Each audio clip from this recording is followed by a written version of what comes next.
Obrigada, graças a Deus. Gente, boa noite a todos que estão chegando aí devagarinho. A gente hoje pretende fazer o capítulo de número 41, 42. A gente está chegando no final do livro e passa rápido, né? É impressionante, como o tempo também tem passado rápido, né? Então a gente hoje vai falar um pouco, vai estar... Ah, olá, boa noite! A Valentina tá linda, como ela tá grande, hein? Puxa vida, você tá muito bonita. A curte bem sua avó, tá? Que sua avó é um amor de pessoa. Que bom, que bom. Um beijo. Que bom. Muito bonita ela. Então, a gente hoje vai estar falando um pouquinho nesses capítulos da relação da natureza e a gente, das nossas responsabilidades, da misericórdia de Deus que está sempre nos amparando, está sempre provendo as nossas dificuldades, as nossas necessidades, e o quanto a natureza ela é generosa e amiga, e como a gente precisa, em contrapartida, cuidar mais desses nossos irmãos que se encontram na retaguarda. Então vamos ver aqui, deixa eu botar o slide. Vamos lá, no campo, tá lá André Luiz, Aniceto e o Vicente. Então, em dado momento, Aniceto respirou a longos haustos e falou: os desencarnados, embora não se fadiguem com as criaturas terrestres, não presidem da pausa de repouso. Em geral, nossas operações à noite são ativas e laboriosas. Apenas um terço dos companheiros espirituais em serviço na crosta conservam-se em atividade diurna. Então, é importante a gente compreender, né, que são dois momentos esse parágrafo aí de Aniceto. É que nós precisamos de uma pausa, de um descanso das atividades do dia a dia. Nós, encarnados.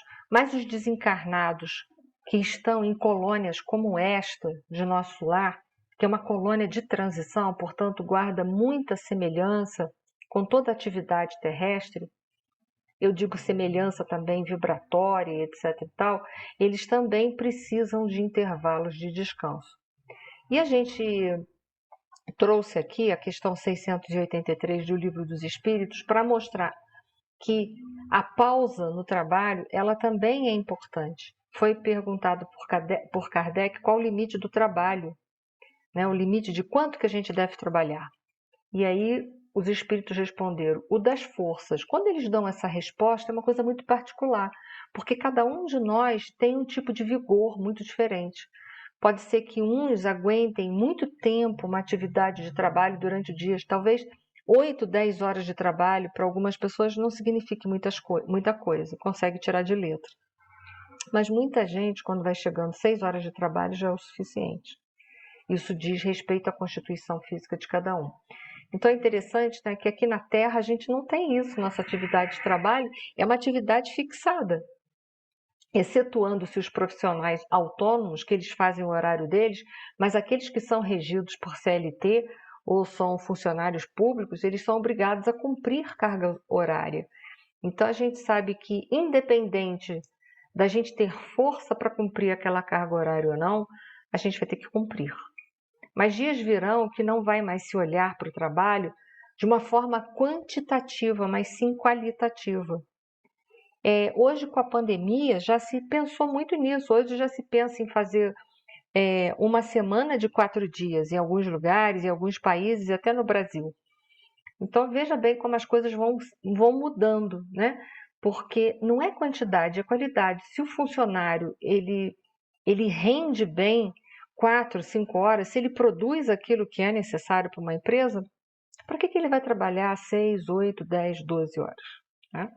Então a resposta é o das forças, em suma, a esse respeito. Deus deixa inteiramente livre ao homem, entre aspas, né? Porque a gente tem as questões sociais que nós somos obrigados a cumprir. Mas lá em nosso lar, isso não funciona desse jeito, né? Eles mais ou menos eles têm noção dos trabalhos que são executados e da quantidade de tempo que cada um deverá exercer e da importância que todos precisam descansar. Mas essa questão aqui também, que foi colocada por Aniceto, de que a maioria dos trabalhadores espirituais, ou seja, apenas 1/3 desses companheiros, trabalham durante o dia. A gente vai ver mais para frente por que não há uma interferência tão grande da espiritualidade na nossa vida durante o dia. Que a questão está vinculada ao livre-arbítrio. E ele coloca assim: e notando-nos a curiosidade justa, sentenciou: aliás, é razoável. O dia terrestre pertence com mais propriedade ao serviço do espírito encarnado. O homem deve aprender a agir testemunhando compreensão das leis divinas, pelo menos durante certo número de horas. Deve estar mais só com as experiências que lhe dizem respeito. Ou seja, a gente também precisa de uma margem de tempo, de maior liberdade, para pôr em prática aquilo que a gente já aprendeu, aquilo que a gente está aprendendo. Senão a gente vai ser autômato, né? Por quê? Porque os espíritos vão estar interferindo na nossa conduta 24 horas. É bem verdade que a gente sofre influência dos espíritos 24 horas. Mas os trabalhadores da seara do bem, eles nos permitem uma certa liberdade durante o dia, que é para nós exercitarmos o nosso livre-arbítrio. Porque se a gente está preso nos ciclos reencarnatórios de dor, é justamente por não sabermos usar bem a nossa liberdade de expressão, a nossa liberdade de escolha. Porque se nós soubéssemos fazer escolhas boas, a gente 100% boas, né? Que isso é difícil, nós não estaríamos presos aos ciclos reencarnatórios de dor. Então, principalmente os nossos mentores, eles nos conferem muita liberdade para a ação. Eles interferem, mas só até um certo limite. Por isso que eu, às vezes, falo em aula, às vezes brincando, mas a coisa é muito séria. Se no meio da madrugada, espírito acordar vocês e disserem que é mentor, que é para trabalhar, vocês mandam eles passarem no departamento pessoal e assinar a demissão deles, porque isso não é espírito protetor. Eles sabem que à noite nós precisamos refazer algumas substâncias corporais que só poderão ser refeitas no período da noite. Então, sabe que para a gente ter saúde mental, a gente precisa dormir para ter saúde mental. Então, eu sempre brinco que... Oi? Não. Pensei que tivesse caído aqui. Ah, tá. Então, é preciso a gente entender que mesmo os nossos mentores, eles nos conferem muita liberdade. Tem gente que acha que tem que ficar consultando espírito para tudo, mas a gente não pode fazer isso. A gente precisa exercitar o nosso livre-arbítrio. Por isso que a doutrina dos espíritos tem muito estudo, que é para a gente conhecer, é para a gente se autoconhecer, para pôr em prática. Para quê? Para a gente saber fazer escolhas como esses espíritos que estão mais evoluídos que nós, como os nossos mentores, por exemplo, eles já sabem fazer escolhas. Por quê? Porque eles já passaram por várias experiências. Então, nós também precisamos passar por experiências para criarmos maturidade emocional e maturidade espiritual. E aí é interessante a gente se perguntar quais os sentimentos que habitam com muita frequência no nosso dia a dia. O que frequentemente a gente costuma ter por sentimentos? A gente é mais positivo, a gente é mais negativo, a gente é mais otimista, a gente é mais pessimista? Quais são os tipos de sentimentos que com frequência a gente alimenta durante um dia? Porque olha só as colocações dele. Nosso instrutor amigo sorriu e observou: o dia e a noite constituem para o homem uma folha do livro da vida. Quer dizer, um dia de 24 horas é uma folha do livro da nossa vida. Olha que responsabilidade. A gente está fazendo uma folha desse livro da nossa vida. E como é que a gente está preenchendo essa folha? Com que sentimentos a gente escreve o livro da nossa vida? Isso é de suma importância até para a gente começar a se trabalhar, a entender mais, porque são as nossas emoções que nos movimentam durante todo o nosso dia. O Khalil Gibran, aquele livro dele, O Profeta, que eu gosto muito, e é um livro muito famoso, Ele tem um capítulo lá que ele vai falar sobre a emoção e a razão, então ele faz uma comparação metafórica da seguinte forma: ele compara a gente a um barco cujo leme é a nossa razão e as velas é a nossa emoção. Então ele diz: se um barco só tem o leme, ele não vai para lugar nenhum. Por quê? Porque ele não tem velas, então ele não vai se mover.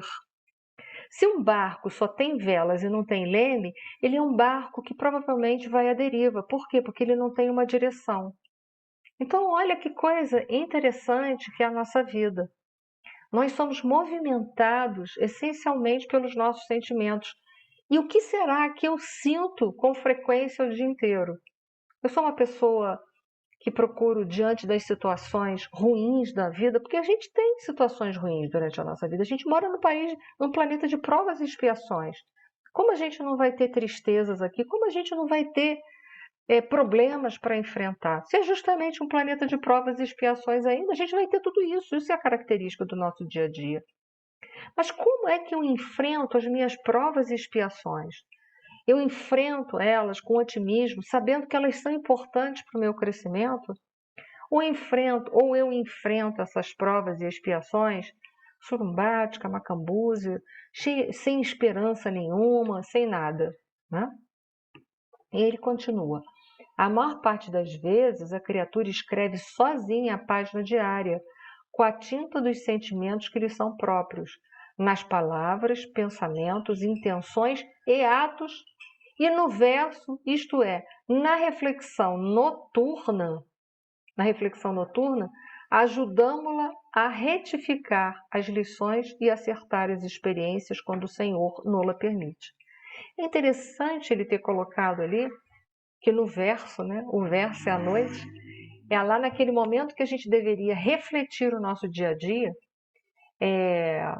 Conselho esse que também dá Santo Agostinho na questão 619A do Livro dos Espíritos, que ele vai estar informando para a gente como ele fazia aqui na Terra quando estava encarnado para se autoconhecer.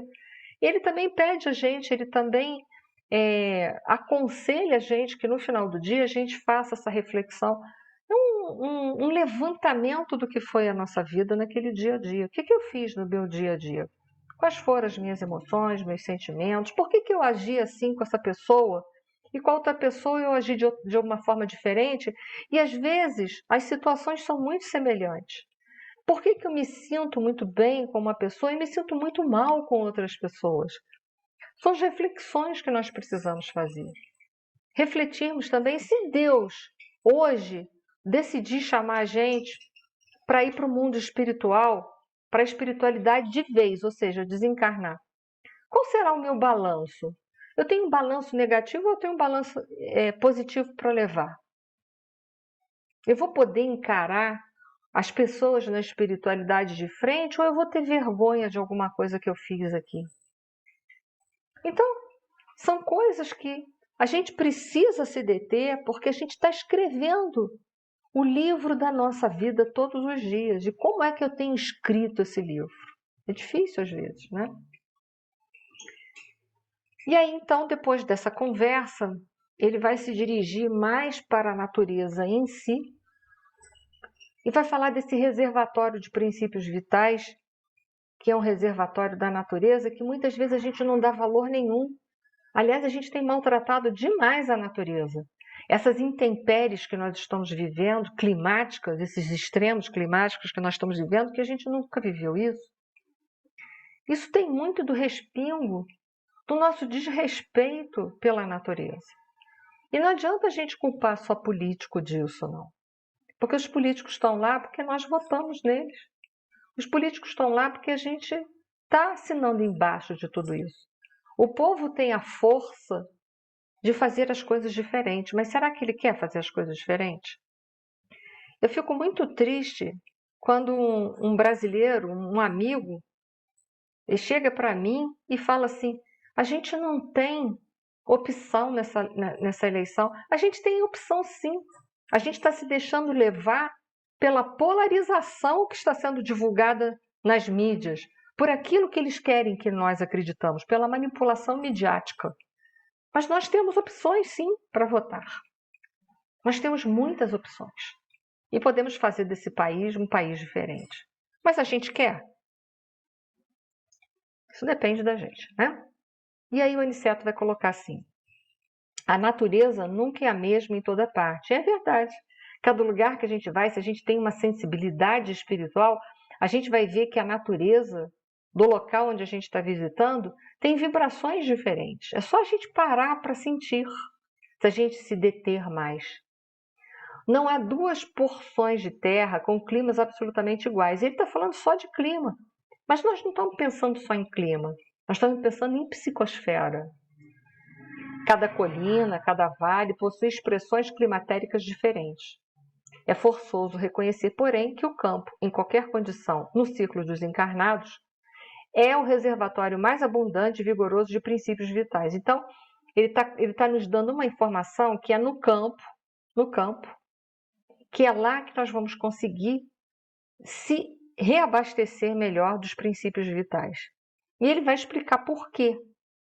Em geral, todos nós, os cooperadores espirituais, estimamos o ar da manhã, quando a atmosfera permanece igualmente em repouso, isenta dos glóbulos de poeiras convertidos em microscópicos balões de bacilos e de outras expressões inferiores. Entretanto, os trabalhos de hoje não nos permitiram o descanso mais cedo.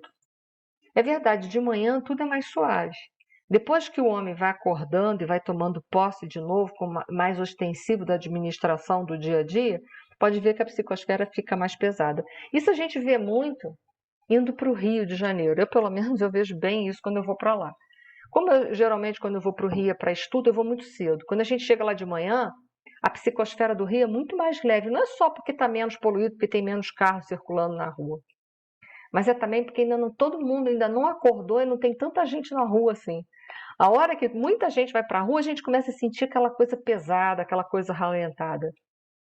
Que é típico, né, de uma cidade grande que tem um índice de violência muito grande. Então as pessoas vão tomando posse do dia, da administração do dia, vão acordando e vão indo para a rua, para a lida. E o que acontece? Elas vão despejando nessa psicosfera da rua toda os sentimentos dela através que são plasmados pelos seus pensamentos.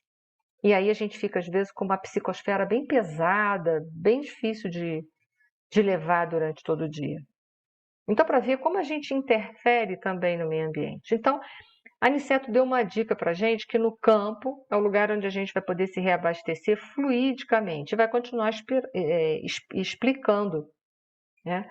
Assim me explico porque na floresta temos uma densidade forte pela pobreza das emanações em vista da hipermeabilidade ao vento e ao sol. Porque numa mata muito fechada, a gente sabe que não entra tanta quantidade de vento, como também não entra muito a quantidade de luz solar. E aí ele vai mais à frente, ele vai colocar mais, ele vai explicar isso melhor. Aí o ar costuma converter-se em elemento asfixiante pelo excesso de emissão dos reinos inferiores da natureza. Então, quais são os reinos inferiores da natureza? São os vegetais, são os animais que estão ali, são reinos inferiores da natureza. Como ali pouco vento, pouco luz solar, aquelas emissões ficam muito presas dentro de uma floresta, o que no campo não, porque a vegetação não é muito fechada, tanto permite o ar fazer a limpeza, como a luz do sol penetrar e limpar também todos aqueles miasmas, todas aquelas emissões, né? Emissões asfixiantes, são limpas. Por isso que em floresta muito densa, o clima não é muito agradável. Na cidade, a atmosfera é compacta e o ar também sufoca. Por quê? É compacta pelos nossos pensamentos e o ar sufoca pela nossa poluição e também pela grande quantidade de pensamentos em desalinhos que a gente emite o dia inteiro. Aí ele coloca, pela densidade mental das mais baixas aglomerações humanas. Então, além de ter a poluição que a gente produz, tem também a poluição mental nossa que a gente está produzindo. Então, olha que interessante. Quando a gente pensa lá nos reinos inferiores, a gente fala assim, que coisa ruim. Sim, mas olha só, a gente já ganhou a razão, porque o ser humano já tem a razão, já tem o livre-arbítrio, tem a inteligência. E olha como a gente usa mal a nossa inteligência, porque a gente deveria fazer das cidades um lugar muito agradável para ser vivido. Até porque a gente pensa. No campo, desse modo, temos o centro ideal, o lugar ideal para a gente se reabastecer. Reina aqui a paz relativa e equilibrada da natureza terrestre, nem a selvageria da mata virgem, nem a sufocação dos fluidos humanos. É o meio termo, né? O campo é nosso generoso caminho central, a harmonia possível, o repouso desejável. E o que a gente está fazendo com a natureza? Matando, acabando com ela. Aonde a gente vai se retemperar? Onde a gente vai se reabastecer? E a gente ainda acha que eles precisam da gente. Eles não precisam da gente para nada. Lembra da pandemia, do início da pandemia, que nós fomos confinados dentro da nossa casa? O quanto que os rios, os mares se limparam. Eles não precisam da gente para nada. Muito pelo contrário, a gente é fator de perturbação dentro desse ecossistema, que somos nós que poluímos, somos nós que destruímos, somos nós que desequilibramos tudo isso. E nós nos intitulamos de seres racionais. Sim, tanta inteligência, para que se não é permeada de amor, não é permeada de moralidade? Então, esse capítulo é uma forte reflexão para todos nós, para nós que caminhamos a cada dia que passa mais e mais para um mundo de regeneração. Vocês acham que esse mundo regenerado, ele vai ser um mundo de desrespeito aos seres humanos e de respeito aos seres vivos? Não cabe, gente. Não cabe, até porque o mundo de regeneração não vai comportar expiações. E são os desrespeitos sucessivos que nós produzimos uns pelos outros dentro da humanidade e os desrespeitos sucessivos que nós produzimos e promovemos nos reinos inferiores que promovem as expiações. Então, o mundo de regeneração não comporta isso, não comporta. E aí vai falar um pouquinho dos trabalhadores dos reinos inferiores. Em face das minhas interrogações, nosso mentor explicou bondosamente. O campo é também vasta oficina para os serviços da nossa colaboração ativa. Então, os espíritos vão trabalhar no campo. Fazendo o quê? Com certeza não é plantando e nem colhendo, porque está lá em espírito. E a gente vai saber o que eles estão fazendo. E apontando os servidores que iam e vinham, considerou: o reino vegetal possui cooperadores numerosos. Vocês possivelmente ignoram que muitos irmãos se preparam para o mérito de nova encarnação no mundo, prestando serviço aos reinos inferiores. E aí fiquei pensando dos biólogos, né? Mas tem outros profissionais, agrônomos e etc. e tal, que são pessoas que reencarnam para trabalhar, para aprender novas técnicas, para melhorar a agricultura, para respeitar mais o solo, para cuidar mais do nosso planeta. Mas antes disso, desencarnado já se prepara cuidando dos reinos vegetais. Por que se cuida dos reinos vegetais? Porque lá está estagiando os princípios inteligentes nos reinos vegetais. Acho que todos se lembram disso, não é? Quero crer. Então, veja bem, esses irmãos, esses princípios inteligentes que estagiam no reino vegetal, eles precisam de serem guiados, porque eles não têm inteligência ainda, eles não individualizaram, estão estagiando ainda. Então são esses irmãos desencarnados que vão cuidar do reino vegetal, ajudando esses princípios inteligentes que estão ali estagiando para que eles possam evoluir. Nós estamos sempre precisando, necessitando de sermos tutelados. E nós, humanos, também somos tutelados. Nós não temos o nosso anjo de guarda? Nós também somos tutelados. Nós não estamos sozinhos, largados aqui encarnados. Da mesma forma, os nossos irmãos, princípios inteligentes que estão estagiando nos reinos vegetais, nos reinos animais, estão sendo tutelados por espíritos para que possam fazer o seu processo evolutivo. E aí ele dá mais uma informação além dessa. Ele diz que depois, esses espíritos que estão tutelando esses princípios inteligentes, mais tarde eles reencarnam e eles vão trabalhar aqui no mundo prestando serviços de uma outra forma, numa outra dimensão, mas ainda se preocupando com esses reinos. Que eu citei ali 2 profissões, mas existem outras, né? Aí ele continua: o trabalho com o Senhor é uma escola viva em toda parte, é verdade. Desencarnado ou encarnado, a gente está trabalhando, às vezes, dentro de um mesmo ramo, ajudando o progresso de uma humanidade. Foi para todo mundo? E aí a gente vai ver um acidente que ocorre no campo e novamente a mão do homem, né? Porque não consegue respeitar os nossos irmãos animais. Porque são nossos irmãos os animais, irmãos da retaguarda. A gente não sabe que o princípio inteligente estagia em todos os reinos da natureza? Então, são irmãos nossos, irmãos nossos. As plantas são os nossos irmãos, as árvores são os nossos irmãos, as flores são os nossos irmãos, os animais são os nossos irmãos. Então a gente já vai aumentando a nossa responsabilidade diante de todos esses irmãos que estão na retaguarda. E aí volto de novo ao desrespeito hoje à natureza, ao desrespeito dos animais que a gente pratica todos os dias. Não vou dizer todos nós, mas uma grande fatia da humanidade terrestre. E ele vai falar desses irmãos que protegem, que tutelam, esses espíritos que tutelam esses nossos irmãos. Observei então um quadro interessante. Um homem jazia por terra numa poça de sangue, ao lado de um pequeno veículo sustentado por um muar impaciente, dando mostras de grande inquietação.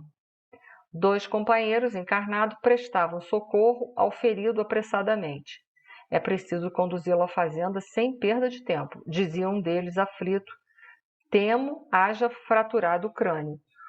O número de desencarnados que auxiliava o pequeno grupo, todavia, era muito grande. Então, o homem achava que estava sendo ajudado só por 2 pessoas, mas, na verdade, ele estava sendo ajudado por uma multidão de espíritos que estavam ali, que eram trabalhadores daquela região que a gente vai tomar ciência, que vai cuidar dos animais, daqueles seres daquela região ali, que vão ter os seus tutelados animais. Que interessante, né? Um amigo espiritual, que me pareceu o chefe naquela aglomeração, recebeu Aniceto e a nós com deferência e simpatia.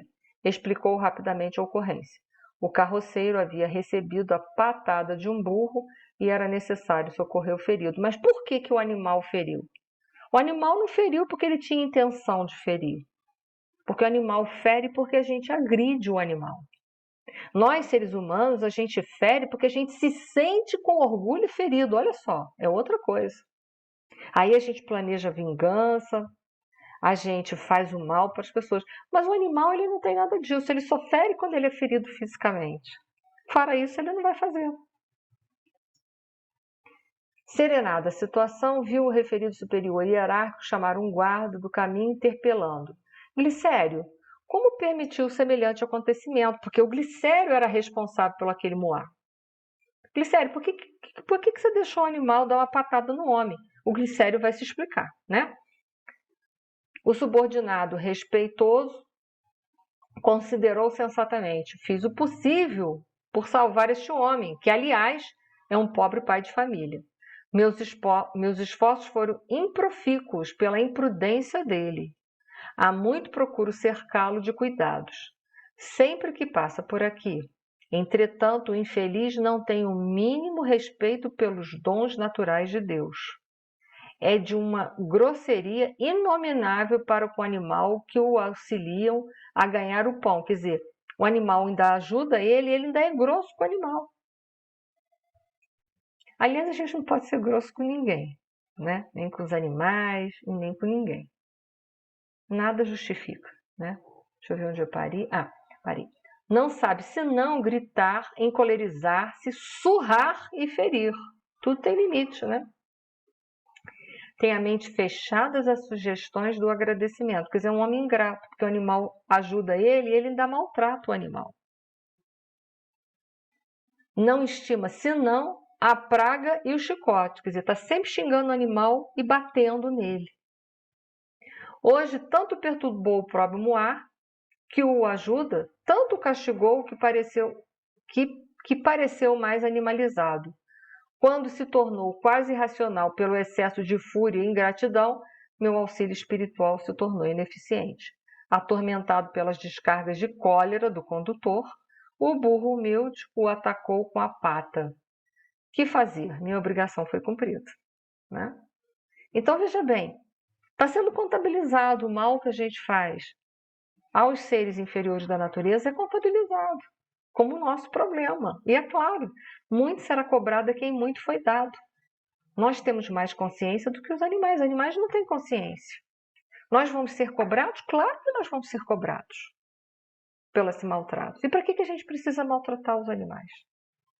O homem da nova era tem que ser um homem que vai olhar para o animal como um irmão.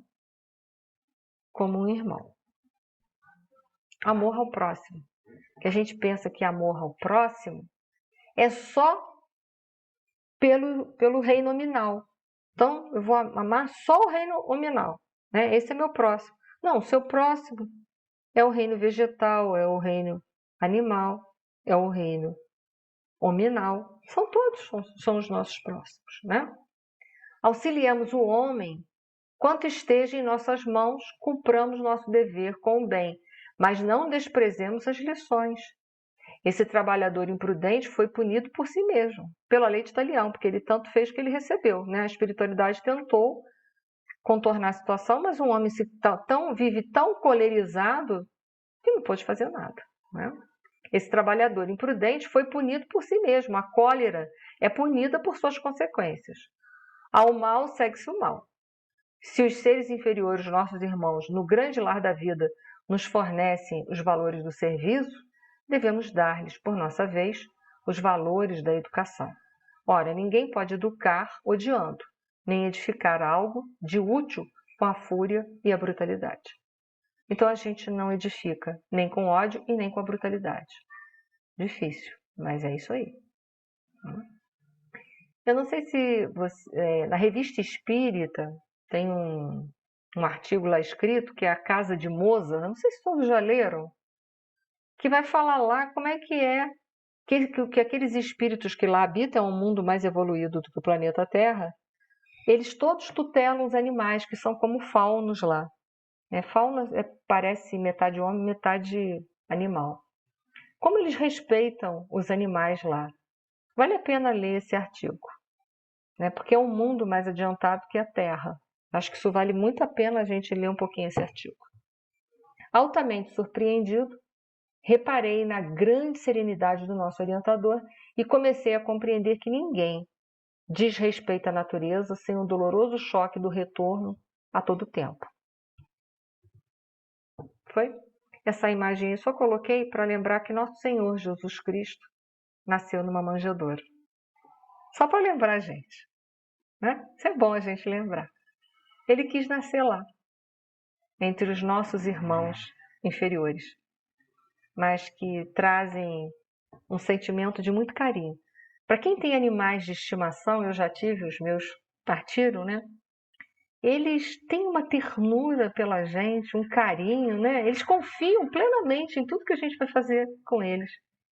Então, assim, eu acho uma covardia maltratar um ser que acredita em você 100% e que você deveria ser para ele um exemplo de fidelidade, de amor, porque ele é assim com você. Ele é assim com você, né?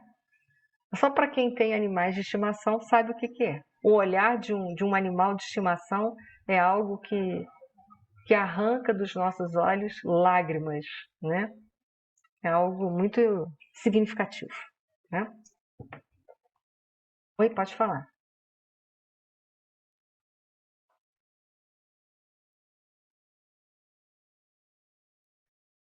Ah, com certeza. E os animais têm um amor pela gente, né? A gente às vezes vê bichinhos que é, ali ele ia ser cuidado, né? Ser amparado. A gente vê às vezes que tem tutores, né, de animais que são muito grosseiros com seus bichinhos, né? E mesmo naquela grosseria, o animal é fiel. É impressionante, né? Mesmo faltando ternura e paciência, o animal é fiel. A gente devia aprender com os bichos, né? Vamos lá, o próximo, vamos ver se dá pra gente ver. Aí agora vai acontecer uma reunião, como se fosse um culto do Evangelho, mas em plena natureza, no campo. E a gente vai ver o comportamento dos animais. Olha que interessante, né? Vamos lá? Olha que bonitinho. O aniceto foi chamado para tal. E aí, de repente, os animais começam a se aglomerar ali, porque vai ser falado de nosso Senhor Jesus Cristo, que é, nós sabemos, um dos governadores do planeta Terra. Olha que coisa linda, né? E aquela vibração é tão acolhedora que os animais sentem aquele acolhimento e são atraídos. Aí eu fico pensando como a gente às vezes é brucutu, porque às vezes está ali o Evangelho, a gente nem está sensibilizado com o Evangelho, nem está. Quantas vezes a gente nem se sensibiliza? E, no entanto, os animais estão ali com aquela sensibilidade, com aquele amor, com aquela pureza. Quanto mais eu conheço o ser humano, eu digo para vocês, mais eu admiro os animais, estou sendo muito sincera. Não que eu não goste de gente, não, porque eu só trabalho com gente o dia inteiro, eu gosto muito. Mas o ser humano é muito complicado. Nossa, mãe, os animais são muito mais simples, né? Então vamos lá. Nobre Aniceto, valendo-vos da oportunidade, podereis interpretar para nós outros alguma das lições evangélicas ainda hoje? É pedido, né? Aqueles trabalhadores que estão ali no campo, aqueles espíritos que estão ali velando por aqueles animais, por aquelas pessoas que moram no campo. Então é solicitado dele. Aniceto aqueceu presuroso. Notei que o interesse em torno do assunto era enorme. Quer dizer, todo mundo estava interessado pelo Evangelho. Com grande surpresa vi que os servidores da gleba traziam ao estimado mentor um livro que não tive dificuldade em identificar. Era um exemplar do Evangelho, que Aniceto abriu firmemente, como quem sabia onde estava a lição do momento. Um rebanho bovino, olha aí, acercara-se de nós, atraído por forças magnéticas que não consegui compreender.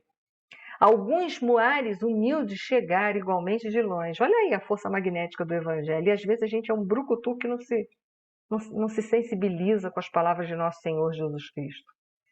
E as aves tranquilizaram-se nas frondes fartas, sem um pio. A única voz que toava leve e branda era do vento sussurrando harmonia e frescura. A paisagem não podia ser mais bela, vestida em ouro líquido do poente. Olha que bonito, em ouro líquido do poente. Ninguém pode cobrar o poente, cobrar ou dar valor ao poente, né? Ainda achei bonito ele ter colocado em ouro líquido do poente, porque ouro é o metal que mais é precioso para todos nós.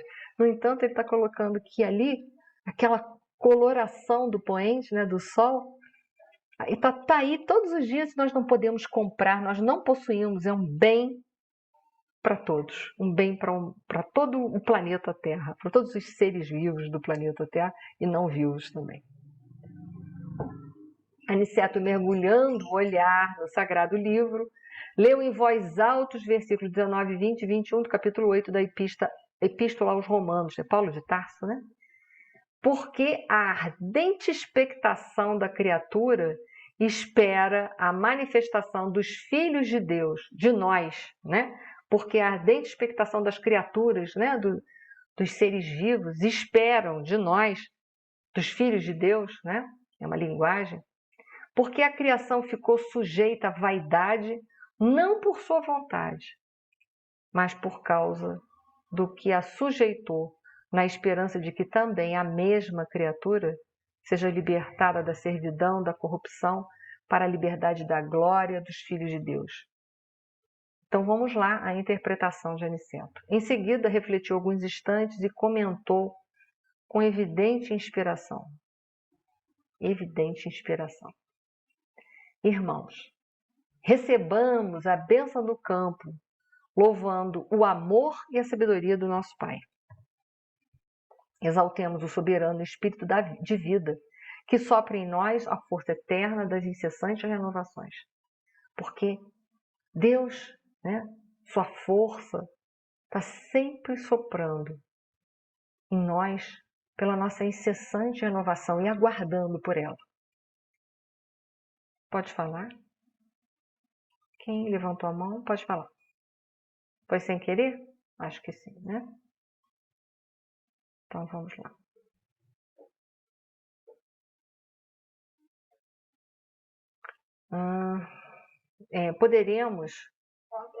Ponderemos a palavra, né, do apóstolo da gentialidade, que é Paulo de Tarso, para extrair-lhe conteúdo divino.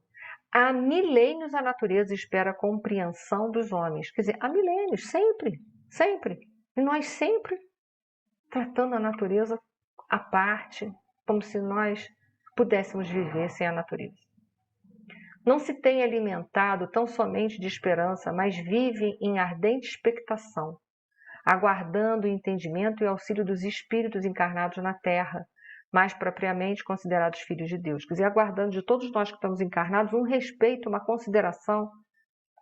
Entretanto, as forças naturais continuam sofrendo a opressão de todas as vaidades humanas. Isto, porém, ocorre, meus amigos, porque também o Senhor tem esperança na libertação dos seres escravizados na crosta, para que verifique igualmente a liberdade na glória do homem. E ele vai explicar o que é isso. Conheço-vos de perto os sacrifícios, abnegados trabalhadores espirituais do solo terrestre. Muitos de vós aqui permaneceis como em múltiplas regiões do planeta, ajudando a companheiros encarnados, acorrentados às ilusões da ganância de ordem material. Quantas vezes vosso auxílio é convertido em baixas explorações no campo dos negócios terrestres. A maioria dos cultivadores da terra tudo exigem sem nada oferecer. Nós exploramos indevidamente a terra e os seres vivos. E é verdade, pela ganância do poder nós fazemos isso, né? Eu acho que isso está claro, né? Que é a nossa ganância em grandes produções na terra, utilizando-se da terra de uma forma muito arbitrária. É a ganância em produção alimentícia na área de exploração animal para alimentação. A gente não tem limite para nada. A gente vive sempre nos excessos e nas extremidades. E a gente vai, se não for hoje, que eu acredito que esse capítulo ele é rico em informação para a gente compreender a nossa atual situação e também poder fazer algumas mudanças daqui para frente na nossa vida, né? É para eles, nossos semelhantes encarnados na Terra, que devemos voltar igualmente os olhos, com espírito de tolerância e fraternidade. Ajudemo-los, ainda, agora e sempre. Não esqueçamos que o Senhor está esperando pelo futuro deles. Escutemos os gemidos da criação, pedindo a luz do raciocínio humano. Quer dizer, a natureza está explorada, sacrificada e maltratada por nós. Ela geme, pedindo que a gente acorde para ser humano de verdade. Porque quando é que a gente vai ser humano de verdade? A gente só tem a titulação de ser humano. Mas o que a gente tem visto hoje no planeta Terra, divulgado pelas mídias e até o que a gente tem contato pessoal, é que o homem precisa se tornar humano, porque ele não está humano. Ele não está humano. Né? Nós que somos aqui da região de Petrópolis, aquela moça, aquela menina, aquela adolescente de 12 anos em Areal. O que é aquilo? Eu pergunto para vocês em pleno século XXI. Raptar uma adolescente de 12 anos, violentar, matar e queimar. Eu pergunto para vocês. Nossa Senhora. Temos que ter misericórdia por esse homem? Temos. Ele é nosso irmão em evolução. Mas é claro que ele precisa ser contido, porque a brutalidade dele é imensa. E orarmos por esse espírito que teve que desencarnar nessa condição tão violenta. A gente sabe que há injustiças sociais, mas não há injustiçados, a gente sabe. Mas não significa que nós vamos assinar embaixo disso tudo. E não significa que nós vamos punir aqueles, punir que eu quero dizer, assim, melhor dizer, não vou dizer punir, eu vou dizer se vingar daqueles que fazem isso. né? Que a gente que segue as redes sociais, porque eu sigo mais ou menos quando dá tempo, a gente vê lá, tomara que ele seja preso mesmo para fazerem com ele o que ele fez. Ora, isso é pena de talião. Se a gente só sabe fazer isso, realmente eu pergunto, quando é que o homem vai se tornar humano? Eu pergunto isso. Quando é? Porque nós só temos a titulação, mas nós não estamos humanizados. O processo é de reeducação, não de punição. Punição, lembra que ele falou lá atrás? Brutalidade e falta de amor não educa ninguém. Não educa ninguém. Precisamos conter essas pessoas da sociedade, porque elas são motivos de sofrimento e perturbação na sociedade. Mas não significa que nós temos que nos vingar. Senão nós somos tão iguais. Tão iguais. Estou só dando um exemplo, né, para a gente acordar para aquilo que a gente precisa acordar, porque agora é a hora. Onde eu estou? Escutemos gemidos da criação pedindo a luz do raciocínio humano, mas não olvidemos também a lágrima desses escravos da corrupção. Olha aí, escravos da corrupção, porque todo aquele que corrompe é corrompido e é escravo disso daí. É escravo. Uma pessoa que mata e violenta a outra, ela é escrava da sua própria violência. Não se engane. Não se engane. Em cujas fileiras permanecíamos até ontem, auxiliando-os a despertar a consciência divina para a vida eterna. Nós somos filhos de Deus, filhos da luz, filhos do amor. É hora da gente tentar, de verdade, ser humano. Ainda que rodeie o campo de vaidades e insolência, auxiliemo-los ainda que sejam tudo que são, mas a gente tem que auxiliar. Auxiliar não é ser conivente nem assinar embaixo de erros não, tá? Que isso fique muito claro. Questão 886, que é o BIP, né? Qual o verdadeiro sentido da caridade como entendia Jesus? Então é o BIP, né? Benevolência para com todos, BIP, né? Indulgência para com as imperfeições alheias e perdão das ofensas. Indulgência não é conivência. Na indulgência a gente está do lado da pessoa e não do erro. Na conivência a gente está do lado do erro. O que é errado, o que é certo, é ponto final. Para mim, para vocês, para todo mundo. O Senhor reserva acréscimos sublimes de valores evolutivos aos seres sacrificados. Não olvidará ele a árvore útil, o animal exterminado, o ser humilde que se consumiu em benefício de outro ser.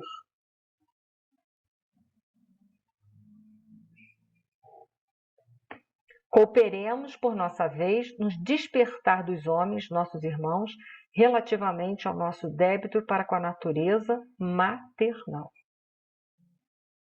Sempre, ao voltarmos à crosta, envolvendo-nos em fluidos do ciclo carnal, levamos muito longe a aquisição de nitrogênio. Eu vou explicar isso, que eu acho que hoje não vai dar mais tempo, tá? Ele quer dizer que toda vez que a gente volta a reencarnar, a gente leva muito longe a aquisição de nitrogênio. Eu não sei se vocês sabem, a gente precisa de nitrogênio para o corpo. Só que a gente não consegue extrair pela respiração. Quando a gente respira junto o nitrogênio, mas não tem nada no nosso organismo que retém o nitrogênio, a gente joga ele para fora de volta.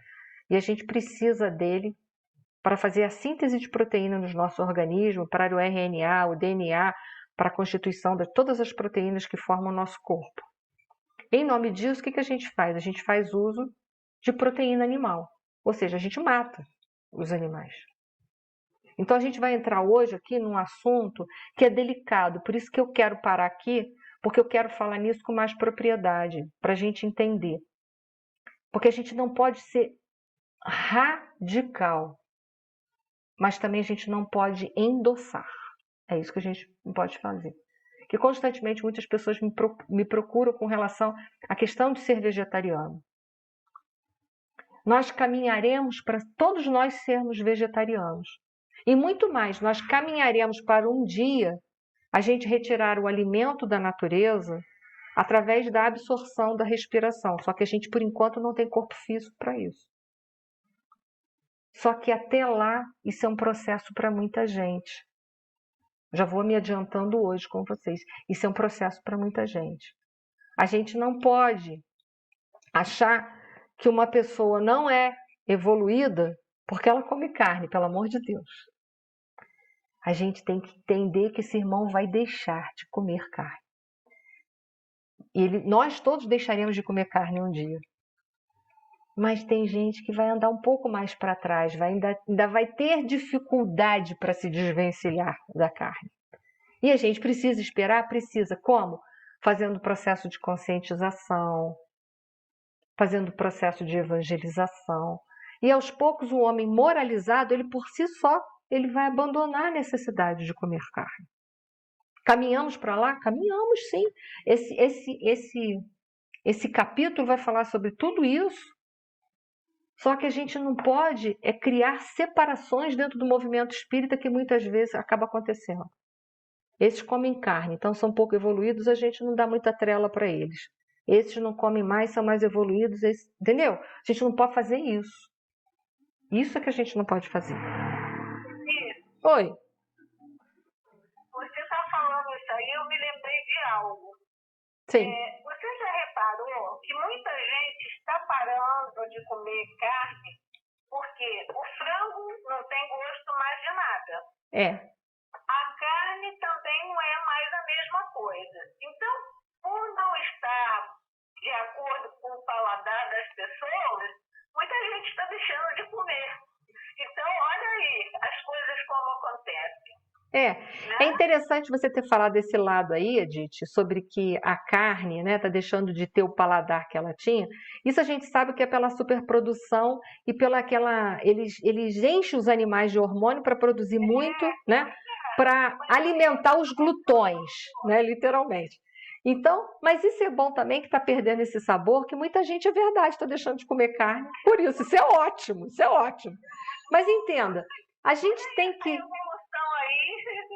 Isso. Com interesses comerciais, a evolução está...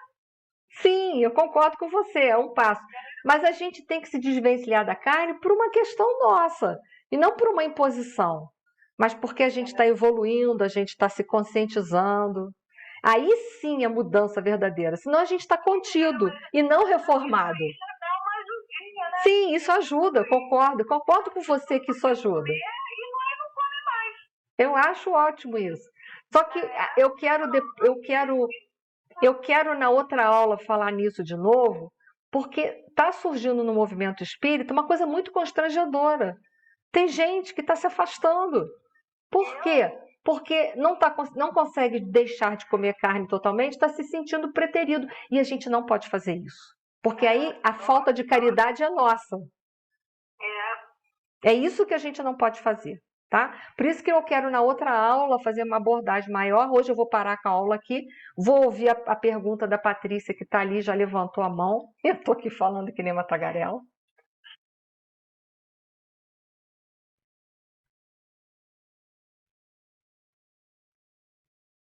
Melhor sim, melhor na próxima aula.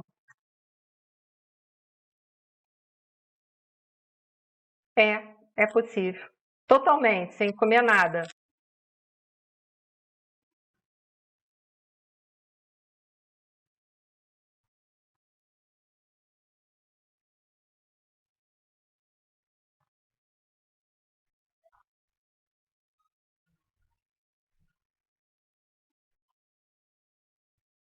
Uhum,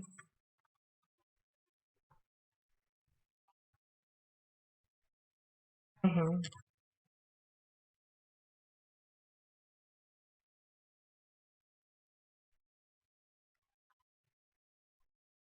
É, eu não tenho como te explicar com profundidade, porque isso também é assunto de nutricionista, né? Mas já tem hoje nutricionistas, até no movimento espírita, que fazem esse trabalho, como a Patrícia Cunha, né? Que tem aquele movimento A Paz no Prato, né? Etc e tal.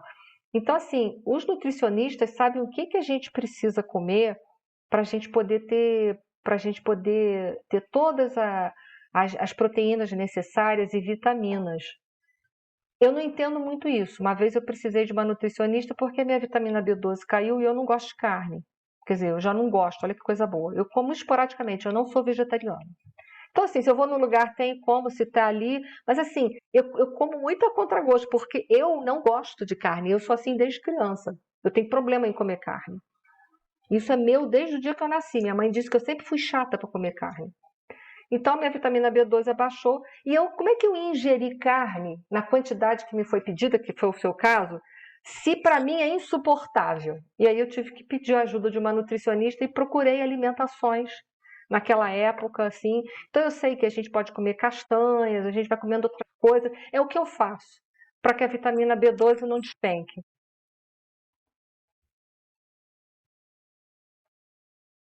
Não, eu deixei de gostar. Eu nunca gostei.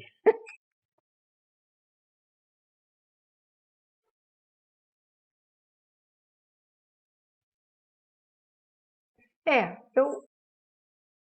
eu compreendo vocês. Eu não precisei fazer essa trilha, né? Porque eu não gosto. Isso já foi meu desde criança.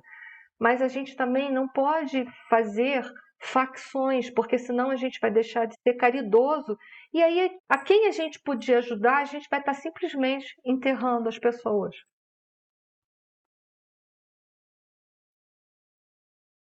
Não. É melhor a gente. Você vê, se uma pessoa todos os dias ela come, sei lá, 3 bifes de carne, se a gente conseguir, sei lá, será que é possível comer isso tudo, né? Mas comer 3 bifes num dia, se a gente conseguir conscientizar a pessoa, ela passar a comer um, já não tá legal. Para quem é um carnívoro, não é o ideal, mas já tá melhor, né?